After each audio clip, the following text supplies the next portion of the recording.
Tim Pool has now deleted his tweets where he seemingly was throwing shade at the quartering over the entire Eliza Bleu situation, and the whole situation is extremely strange to me.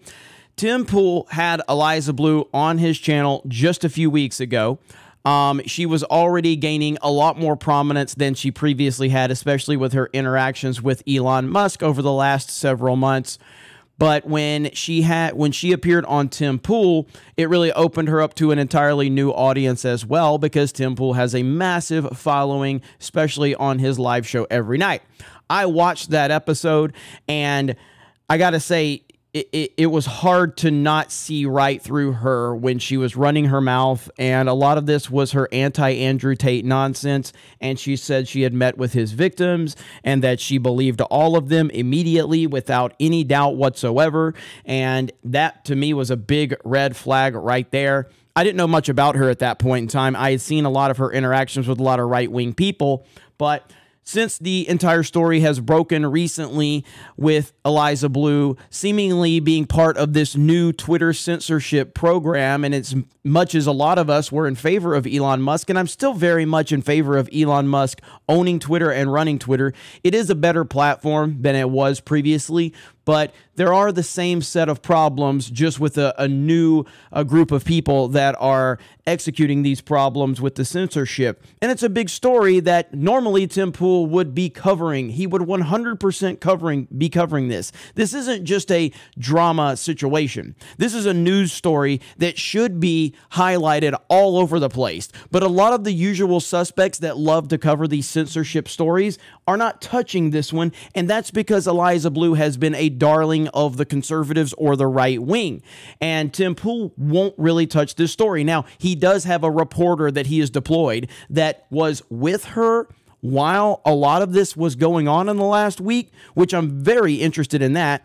And to Tim's credit, he's really good. He's really good at the grift. I respect that. I got no problem with it whatsoever. But now that he's deleted these tweets where he was throwing shade at the quartering and basically using the quartering as his scapegoat, because Tim Pool is getting hundreds and hundreds of dollars in super chats, probably thousands of dollars in super chats, asking about this, just like the same situation when the Jack Murphy stuff happened. And of course, Jack Murphy was a prominent reoccurring guest on Timcast IRL, and then all of the stuff happened with Jack Murphy, and Jack Murphy just disappears, nowhere to be found. Tim Pool never discusses it, but he got a ton of super chats. You got to respect the grind. You got to respect it. But with all of the questions he was facing, and he has talked about it a little bit recently on his show, now he's been throwing the quartering under the bus in a very passive-aggressive way, but he's now deleted these tweets.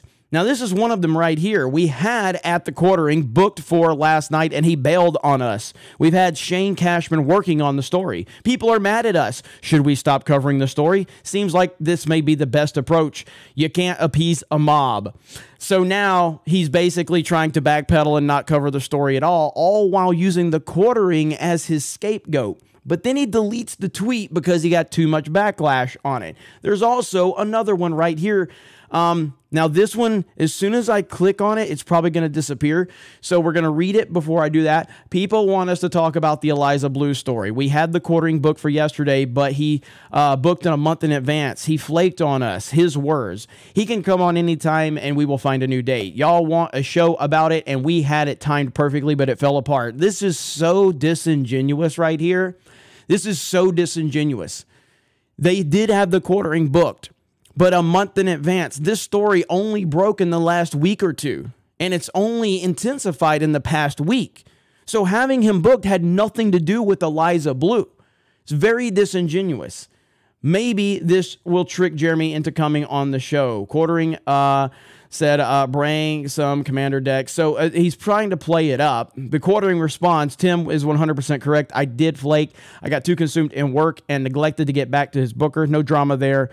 The great news is I put together this really easy to report thread, and I covered this thread earlier. Now, my whole thing here is, why do you need the quartering to hold your hand to cover a story that is very easy to understand what's going on? It doesn't mean that you have to take a stand on it, but you can at least report what's out there. And what is out there is Brittany Venti has had her Twitter account locked. Yellow Flash has had his locked. Camelot has had his locked. Multiple other people have had theirs locked, and the Quartering was locked out of his for a while. This is a major censorship story, and you cover big tech censorship. Yet, Eliza Bleu, you don't want to get into this one, and you need the Quartering to be your scapegoat. It does not look good. Now, as soon as I click this, it's going to disappear.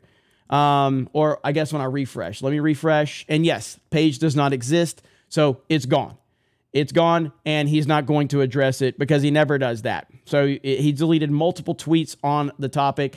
I retweeted this one, and I basically just said, so Tim can't cover this massive story without the Quartering holding his hand. Also, we're still waiting for him to cover his good friend Jack Murphy's story.